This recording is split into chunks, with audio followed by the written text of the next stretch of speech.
Hello everyone, and welcome to our LTAP webinar series, The Roundabout. Thank you for joining today. My name is Kara, and I am the KUTC Communications Manager and Kansas RTAP Director. I'm filling in today as we search for someone to fill our local field liaison position and to help our new LTAP Director, Rebecca Bilderbeck, get acquainted with the series. Please feel free to add your names in the chat box so we can all get acquainted. And if you feel so inclined, maybe leave a nice welcome message for Rebecca. In the meantime, I'm just going to go over a couple housekeeping rules before introducing today's speaker. So just so you know, this webinar is being recorded and it will be posted on our YouTube channel. That said, please remember to keep yourself muted unless you are directly engaging with the webinar conversation. For today's webinar, we'll be hearing from Darryl Lutz. Darryl has served as the local road engineer for the Kansas Association of Counties since December of 2024. In this role, he provides support and guidance to county highway departments across Kansas. He keeps them informed about current and upcoming funding opportunities, as well as new or pending regulations that may impact county operations or construction projects.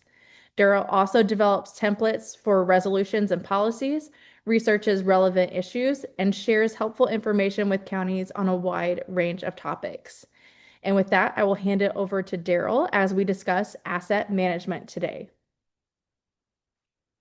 All right, well, welcome to this today's webinar session on asset management. I put together several slides into a PowerPoint presentation, and we'll just kind of go through those. Some of this may be old hat to some of you. It also may be something that you've been thinking about doing for your agency, but just haven't quite figured out how to jump into it or why it's even important. So I'm going to go ahead and share my screen, and we'll pull up the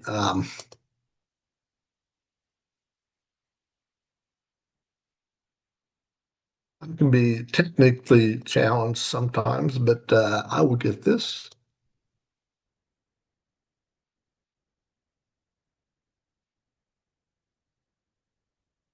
Okay. Kara, can you see the screen okay? Okay, very good. All right, I just want to start out with a couple of acknowledgments. The Kansas Association of Counties Local Road Engineer, one of the scopes of their position that KDOT has set out is to develop asset management systems and particularly pavement management systems for counties. And to create a tool for them to use. And so a lot of work has been done by my predecessors, Norm Bowers and Keith Browning, to develop the PMS and road inventory systems that we're going to talk about in today's presentations. And I created many of the slides myself, but many of the slides, if you've been to any presentations on these, you probably have seen them before. Rather than reinvent the wheel, I pulled in a lot of good information from previous PowerPoint presentations prepared by Keith. So today's topic is asset management. We're going to talk about what it is and why we should be doing it. And then I want to have a kind of an interactive discussion on a couple of topics, like what you are doing or using in your particular agency, and if not, what are your inhibitions? So we can kind of learn a little bit more about why some agencies are reluctant to do this and get our hands around it. And then I'm going to spend the last portion of the presentation. We'll go over a couple of the simple tools that have been developed by Keith Browning and Norm Bowers, and several counties have started using them. And if we have time, we'll even talk a little bit about culvert management. So asset management, what is it? Well, first of all, we'll start by defining asset. An asset is something of value. It's generally something that can be acquired or constructed. It can be managed, it can be maintained, and it can be disposed of. And in terms of what we do, typically, it's something that has a relatively long life and provides some sort of a beneficial return. And in county agencies, and for that matter, any a municipal agency, we do have a lot of assets and a lot of money. So asset management is a system or a process for acquiring or managing, maintaining, and disposing of assets, and in particular, in a cost-effective manner. That's why we use asset management tools to make sure that what we're doing in a cost-effective manner.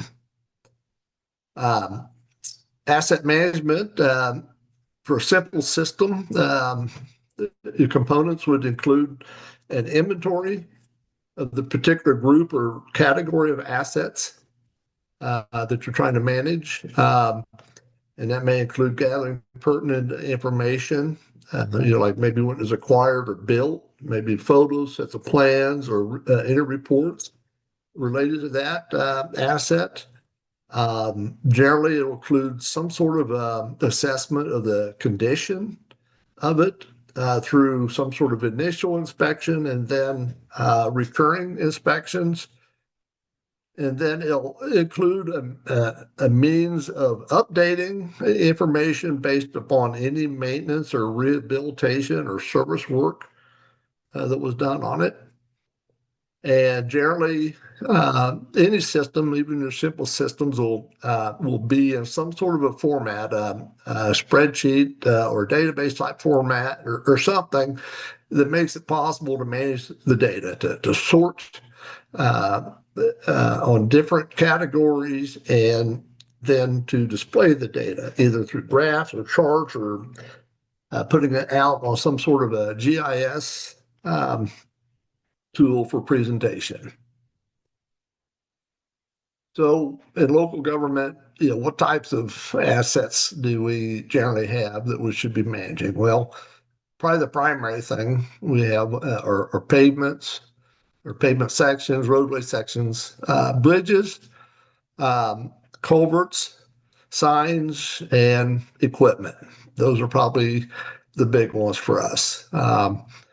Which would be similar for cities too. They might have streets or storm sewers or things of that nature. And then other assets, obviously, or maybe the buildings or facilities that are owned by the county or that maybe you use in your specific department. Maybe you have parks, maybe you have solid waste facilities or stormwater infrastructure. And the last one probably applies more to cities than to counties, but water or wastewater treatment or distribution or collection systems. Oftentimes, those are assets that will be included in some sort of a major asset management tool. So why asset management? Well, probably the most important reason is so you know what you have. In county highway departments, we have a lot of miles of roads, we have a lot of bridges, a lot of culverts, a lot of equipment. And without having some sort of even a simple system, we would really have no way of knowing what we have unless we have it listed somehow.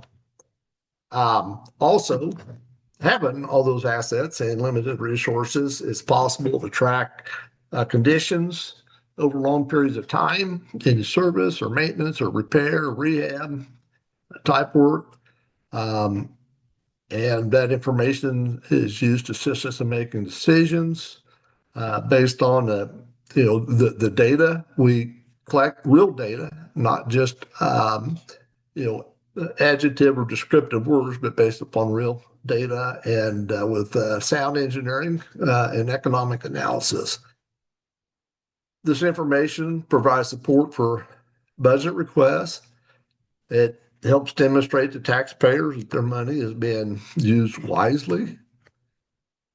And I am a strong believer that if you can provide detailed, descriptive information, that always makes a better case than just general descriptive words. We can say that we have a bunch of bad roads, or bunch of roads that need, well, that doesn't mean as much that if you can say, I've got X number of miles of paved road and 70% of those, which, they have less than 2 inches of pavement thickness and are falling apart.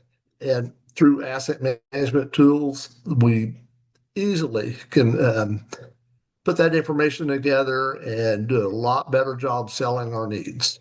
And I think when we know what we have and own and how we're maintaining it, we gain credibility with the elected officials who we work for or um, who hire us and to the public who are paying our salaries. So this is I'm going to get to the slide here, and I think it's fine at this point if you want to open your mic.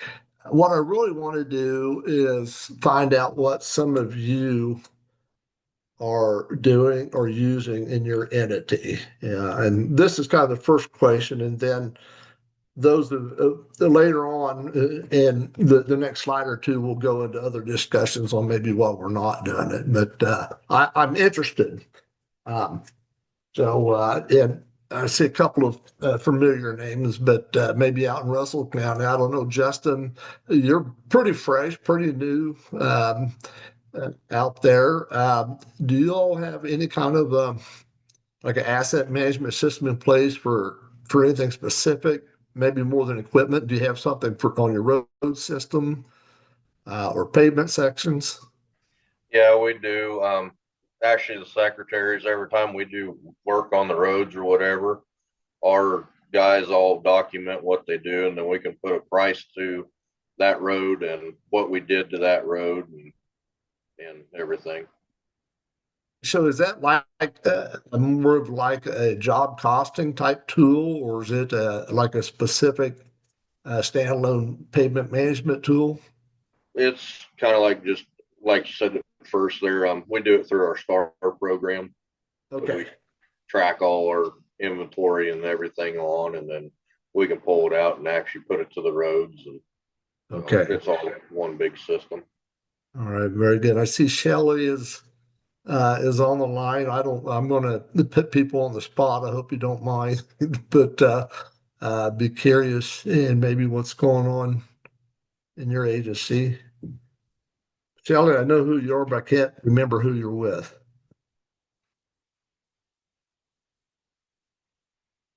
Yeah. I see another person on there, Famid Tusif. I hope I didn't butcher the name too bad.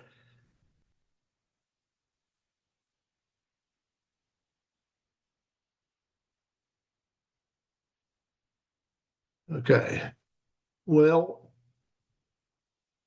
no one is jumping in right now, but as we go on through the session, if more people join in toward the end, I will have a question and answer segment. But just for the sake of time and keeping things going, I'm going to move on to the next slide. And I won't spend a whole lot of time, but we know that there's a lot of agencies or entities out there that are not um, really, they don't have any sort of a formal asset management system, particularly related to pavement management. And I would be curious as to why, but I can sure imagine a few just from some personal communications I've had with counties at some of the meetings, and some of it has to do that there's a lot of commercial programs out there, and some of those tend to be fairly costly, but with any system, it does take time, at least up front, to build the initial database, to collect all the information, especially on pavement segments. Most all of us already have good information in place on our bridges because we're required to do that. Other people, and this is somewhat related to time, but just lack of resources. to sign, to do the initial input, and maybe even to keep it up. Because once you have it, really a good asset management system, it's nothing more than an inventory unless you take time to keep it up to date. Like, if you replace a piece of equipment, that needs to be updated, or do a major overhaul, or rehabilitate a road, or do a chip seal or an overlay. All of those things are things that improve that asset. And for a good asset management system to work, that needs to be updated, and probably at least every year. Some entities they've just probably never considered doing, and there may be other reasons that that they haven't done it. But for today's sake, we're going to move on. I want to talk a little bit about some simple tools that are currently available.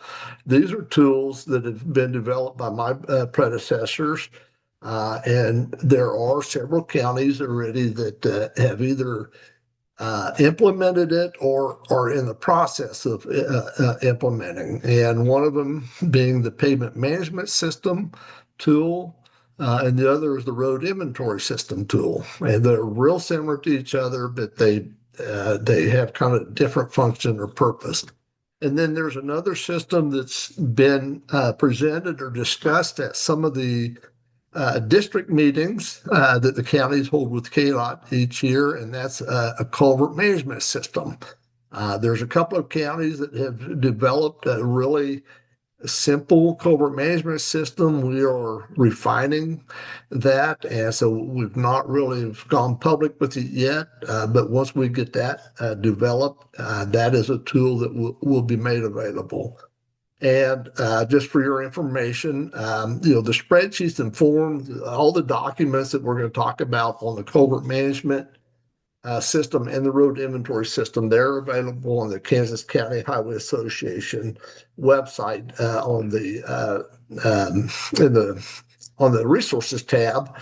And I think Kara will probably post in your notes or comments the URL. And before we leave today, I'll actually pull up that website, and we'll just go right to it and show you where they're at and how to download those forms. And like the input forms are actually they're an Excel spreadsheet with that's properly coded and everything, where you can just go right to work. There are also guides for inputting information into each of the fields on those spreadsheets. And so it's kind of nice. And one of the things about the pavement management system, it uses a national standardized system for classifying road deterioration. And that's what's known as the PASER model, or the PASER codes. And we'll discuss that here in just a minute. So the first one we'll talk about is pavement management. So the goals of this pavement management system was to provide the highest possible pavement quality across your entire road network. And if you're like most of the entities I'm familiar with, you got to do that with limited resources. And by using these and using them effectively, we optimize the amount of work that we can get done with the limited maintenance funds that we have. The other thing about it, it helps develop short and long-term budget needs, because with effective pavement management, you can project out based on the current condition of your roads what the next maintenance item might be and assign costs of those. So it makes it easy to look out in the future on how much money you might need to do things like chip seals or crack sealing, or maybe some sort of a thin hot mix or bituminous overlay. And the other thing about these tools, it allows you to assess those pavement conditions over time as well as costs associated with maintaining or improving those pavement sections. Because each year you do something on a pavement section, you bring it up to a higher condition, you assign a cost to it, and so you can kind of see the return you get for the amount of money you spent. And we'll talk a little bit more about that too when we look at the deterioration curve. So, in my introduction, I explained that KDOT has really been promoting pavement management systems for implementation out in the county, and so this position developed a PMS pilot program about 5 years ago, and Ford County and Lyon County both participated in the initial pilot, and so they have pavement management systems that have been developed using the simple tool. I know Franklin County, they've also completed a PMS. Other counties have either showed interest or have started kind of on their own. And matter of fact, I do have a meeting coming up with two counties this fall that have requested to get started putting together a pavement management system. So the systems we're going to talk about is a very simple Microsoft Excel spreadsheet program. It's very basic, and it allows you to create an inventory of your paved roadway segments of similar geometry and structure or traffic characteristics, which is a little bit different than if you were just doing a simple road inventory system. A road inventory, you probably would create an input for each road mile. Whereas on a pavement management system, you might group several miles together, 1, 3, 5, 8 miles from one major connecting point to another. And if they all have a similar geometry and similar type of traffic, then they're grouped together as a pavement segment. And that's how you set up your inventory in this PMS system. Now, if you want to, you can do it mile by mile, but when you go out and you do like an overlay or a chip seal, you generally have these sections of road that you do the entire section on and not just 1 mile at a time. But if you're a county or an entity that does things by 1 mile at a time, then set up your PMS program to match that. The URL is across the screen, and that'll be posted in your chat box, and we'll actually go to that here in a little bit, and we'll navigate the site. So the pilot PMS program, it's set up to where you can input or track pavement conditions, input or track the pavement maintenance or rehabilitation work you do each year, and input the cost of that work so you can kind of track that over time and learn about how much it costs, what your return is. Like maybe a chip seal costs X number of dollars, and maybe you get 4 or 5 years out of it compared to maybe an overlay, and it allows you to do a really nice comparison. Now, this pilot PMS program, it is not a database program. It's just simply spreadsheet data, and it's manipulated in a different way than you would in something in a typical like a ODB type format program. And it does not have the sophisticated pavement deterioration models. There are programs out there that have built-in deterioration models of what you can expect. And because it does not have that deterioration model, you can't use it to predict future pavement maintenance or rehabilitation needs. A lot of that, though, is good knowledge that experienced supervisors, they have a pretty good understanding of on their own how long certain types of treatments will serve or work. And anything you do in this pavement management system is never a replacement or a substitute for just using good judgment. And time and experience makes you a pretty good judge of what to expect on your local road systems. So requirements of a basic PMS, as we talked about, you start out with your inventory, you do a condition assessment of each section that you create in the inventory, and then you build in your construction and maintenance history. And we're talking about the system that's available on the Kansas County Highway Association website. So here's just kind of a snippet from one of the input streets. The first part of it is the inventory, road name, where that particular segment begins and ends, um, and how long that segment is. And so, like the first one is Road 120, begins at Highway 99 and goes to Road K1. It's 4/10 of a mile long, and there is a column in here for putting in your paved width, and that's important when you're estimating the cost of doing an overlay or chip seal to know your surface area. And it'll have the road functional classification designation on, and this follows the federal classification designations used by counties, which are major collectors, minor collectors, and local roads. Those are the three typical roads that we'll see on the county level. That last column is the average daily traffic volume. And to go along with this, Keith developed a condition assessment sheet. It's a paper report that for each segment of road, and you take this out into the field and you do your windshield inspection. It's going to be important to kind of understand the PASER systems or rating systems. It's not very difficult at all, but as you start doing this, you'll get a lot better understanding.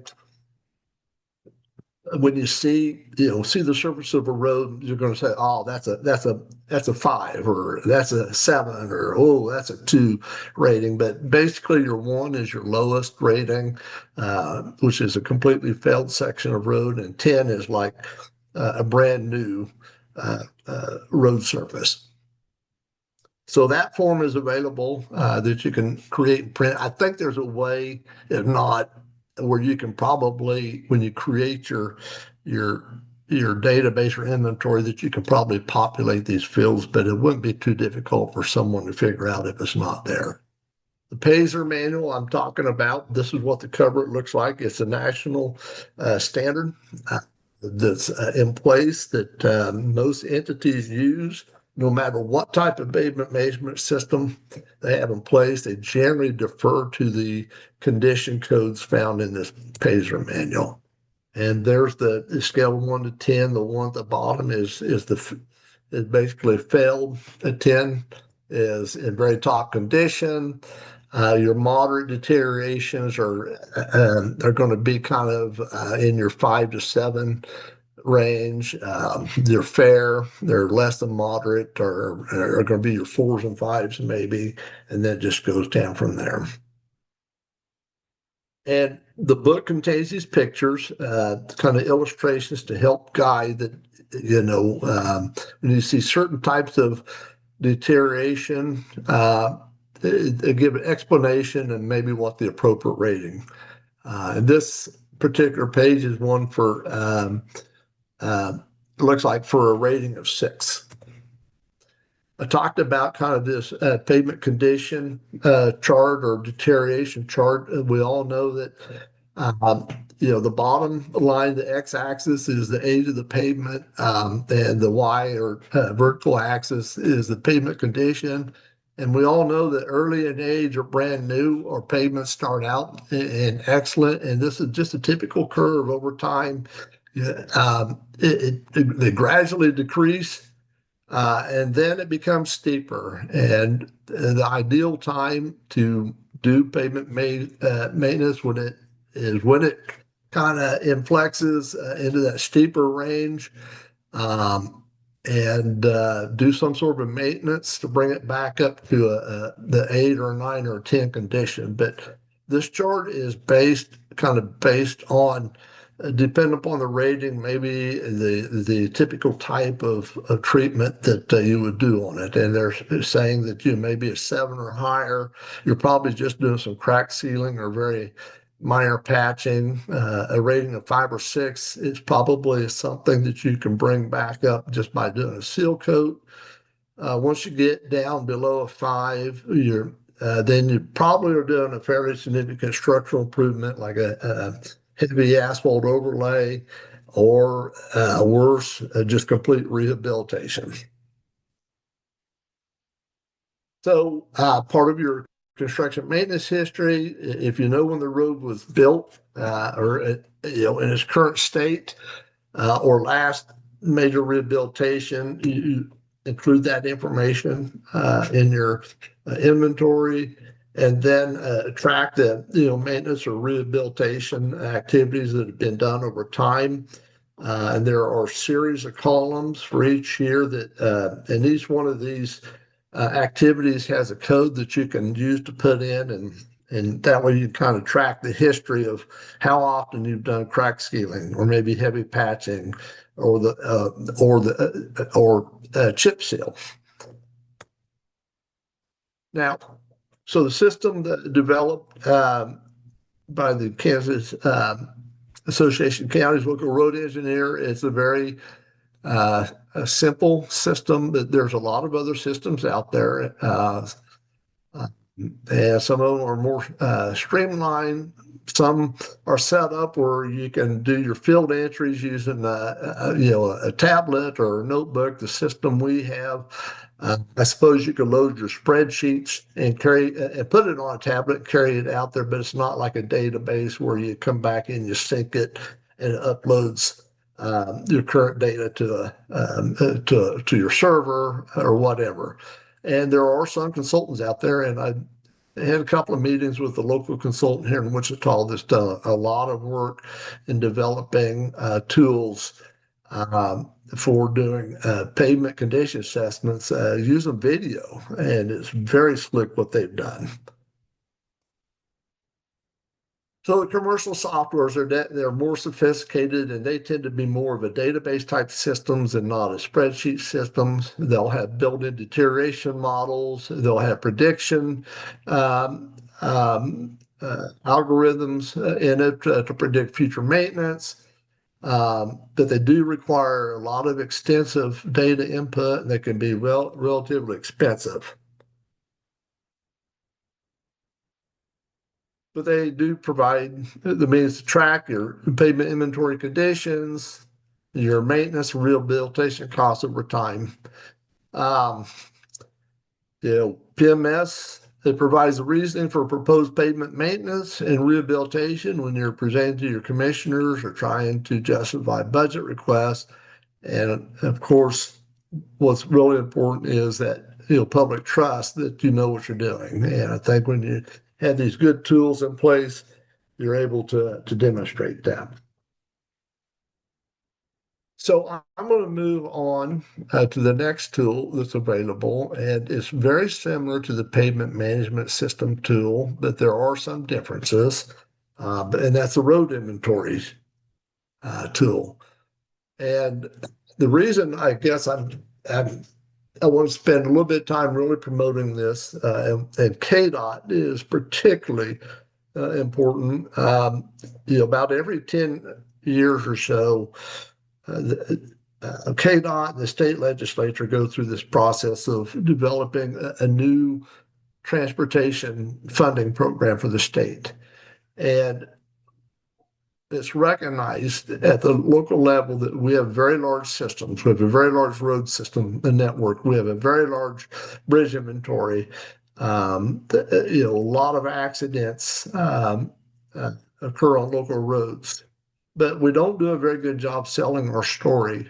And I talked earlier on that we've got to do more than just use adjectives or pretty words or descriptive words when we talk about our problems. I think we tell a much better story when we have actually good handle. We can put numbers on things, and that's why I think having a very good road inventory system is going to be very important. And if you can actually do the pavement management system in conjunction with this, you're just actually that much better off. So that's kind of why we promoted this, why these tools have been developed, and while you'll probably hear me talk about this at our meetings across the state that we hold.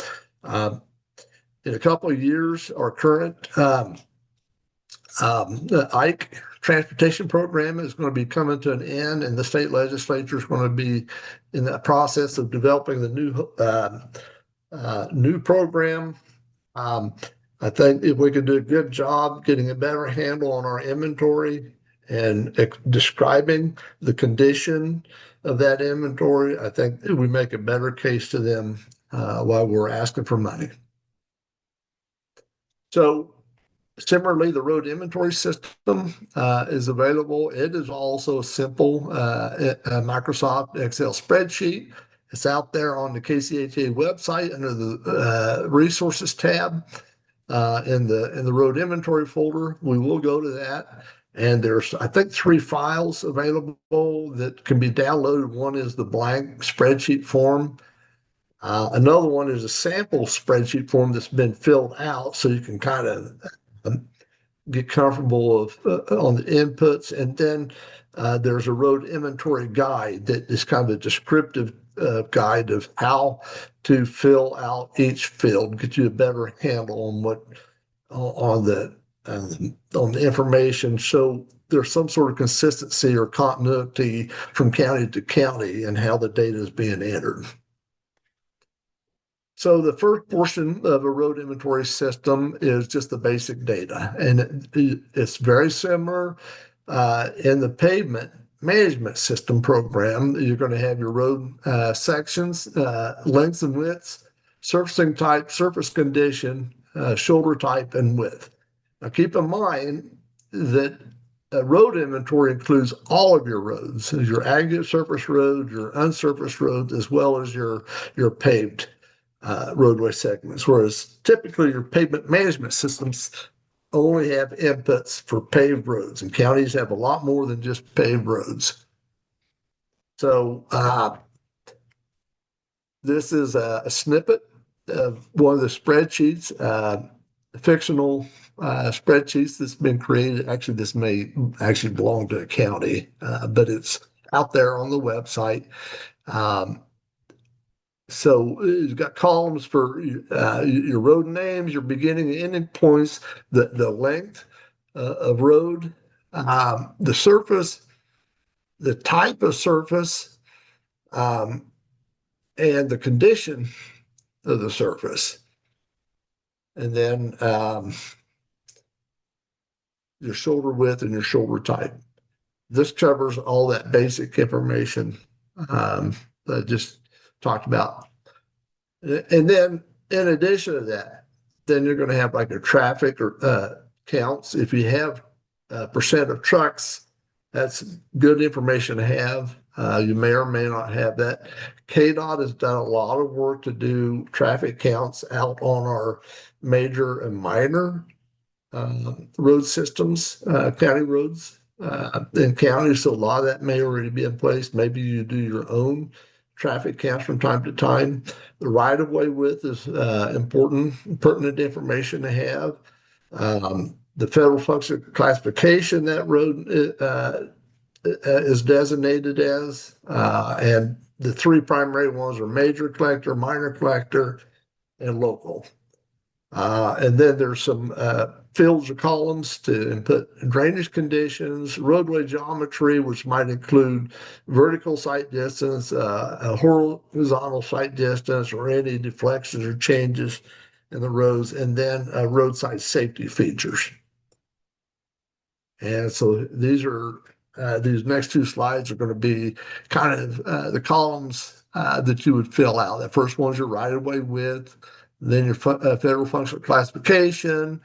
They happen to know they had traffic counts. These might be estimated, and then they put in percent. The truck traffic, very important. And then there's a general descriptive. They use 3 letters: P for poor, G for good, F for fair. Just there's 3 things to choose from for your structural condition, for your drainage condition, And even for your cross-section geometry, your horizontal alignment, and your vertical alignment, they just use those three codes. And this is the last part of that. And these are your shoulder, your ditch slopes, 4-to-1 ditch slope, 3-to-1 back slopes, whether there's pavement markings, if it's center line only or center line and edge, and then just a general description of the roadside condition. And a lot of times, like if you have a lot of obstructions, narrow culverts or high hub yards or things of that nature, those would be roadside conditions that probably get a poor rating. Some roads have been updated with wider shoulders and guardrail protected obstructions, things of that nature. They might get a good rating, and then anything in between would probably get the fair rating. There is a manual that goes with this that helps describe which one of these grades or scores you would put based upon what you visually see when you go out. There they are right there. Some of them, I see the E in there. I thought there was only 3, but I did not see anything that was excellent. Oh, okay. Excellent. That's for the surface rating, but for the other ones, for the cross-section geometry, pavement, structural adequacy, things of that, it just uses the 3 letters, good, fair, poor. And then, so my recommendation is go out, open these file folders on the website, save the files, and peruse them. Read through it. It's pretty straightforward, simple stuff. And even if you want to, just play around with a sample spreadsheet, and then when you're ready, go for it. Start entering data. Some of these are good winter, fall projects. Maybe when your crews can't be out doing major road work, or maybe you can get an intern to come in and work over winter break, or someone's looking for a job during the summer. Sometimes these are good things you can assign to those people to do. And there's my contact information. I think Kara will post that in the comments for you. And just in the interest of time, I'm going to not go into the culverts right now. I do want to go out and peruse real quickly.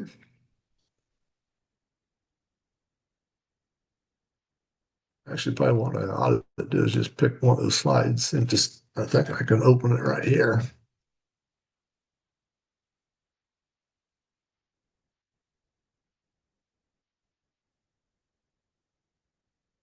Just to make sure, is the website up on the screen? Okay, thank you. So this is Kansas County Highway Association website. The URL is just kansascountyhighway.org. And there's a lot of information available in the resources tab.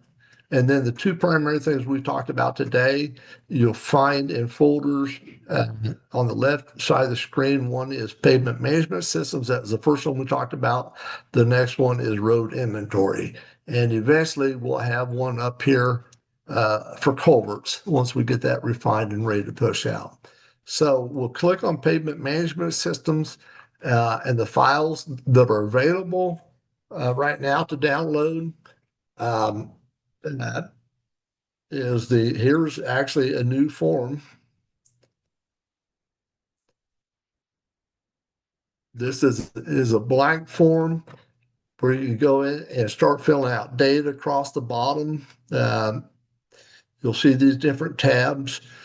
These are summations where it takes the data that you put in and it actually summarizes it as you enter data. I don't know why. I might have to do something. Well, this is supposed to be the pivot table charts, and they are not showing up where it loads the cells to create your pivot tables. I'll do some checking on that. If I need to repost it on the website, I will. These are definitions that will help you as you're inputting your information. You'll want to use these abbreviations that are uh, they're pull downs, and this will give you kind of a definition of what each one of those abbreviations stand for. Then over time, as you're putting information in, you accumulate historical data. So each year, if you've done something on a segment of road, you'll update, what you did, and get your cost information. And so that's building that data for you. And then these are the charts or tables that are created from all those pivot table that are set up that appears to be blank right now. So same on me. Anyhow, this is what you get. That's your blank form.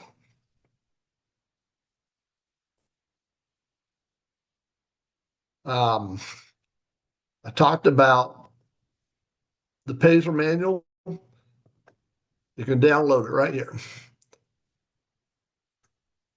And it's about 30 page document, but it's really easy. It's just simple. There's a lot of acknowledgments in it, but this, it goes into kind of explaining the different types of deficiencies and how you would rate those. So it's just kind of an easy guide to follow. And it has those tables or charts we talked about. This is the scoring section where you would input your rating of what the surface of the road looks like.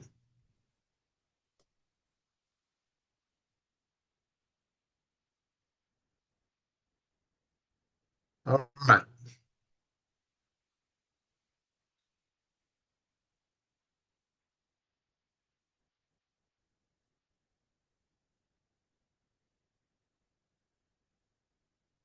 If you want to see a pavement management system that's completely done, we have Franklin counties in here. It's really neat to go through.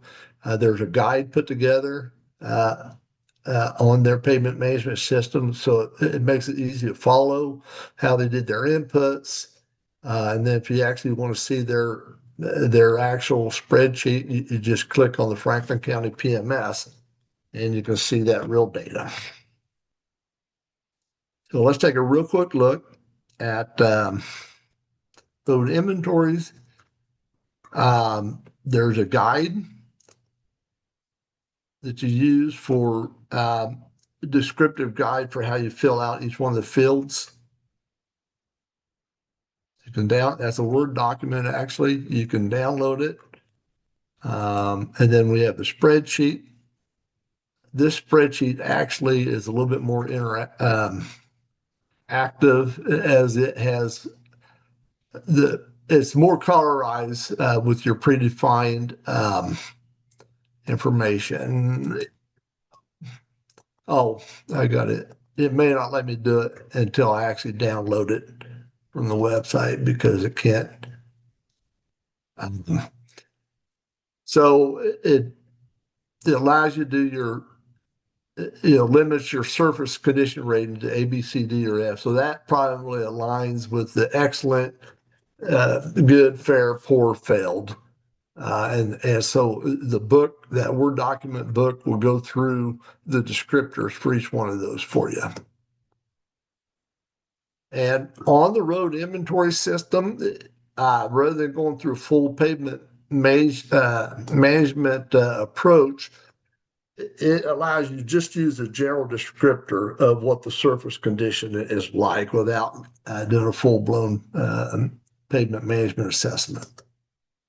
So that's what's available out on the website. And I'm going to, real quick, I'm going to go back and I'm going to stop sharing and come back up and just real quickly before we wrap this up, we're bumping up against 52, 53 minutes. It's plenty long, but if there's any questions that you might have, be glad to take them or any comments or thoughts before we end our program today.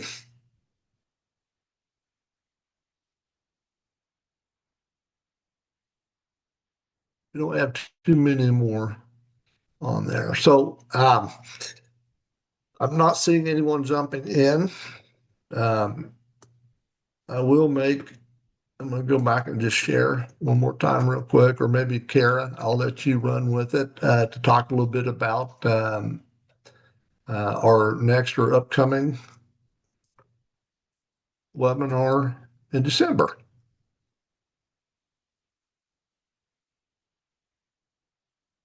I'll see if I can pull that up. Yes, thank you so much, Darryl, for all of that really helpful, useful information. So as a reminder, we are recording this webinar. So if you want to go back to refer to any of the information that was shared today, you can go check out our YouTube channel. I'm going to drop the link directly in the chat. We have a playlist designated to all of our Roundabout webinar recordings. So those are easy to find. Please join us for our next Roundabout webinar that will take place in December. As always, it is the second Friday of every other month at 11 a.m. So we're looking at December 12th, where we will tentatively have Donna Schmidt talk about the new SNBI requirements. All right. Any other questions or follow-ups for Darryl?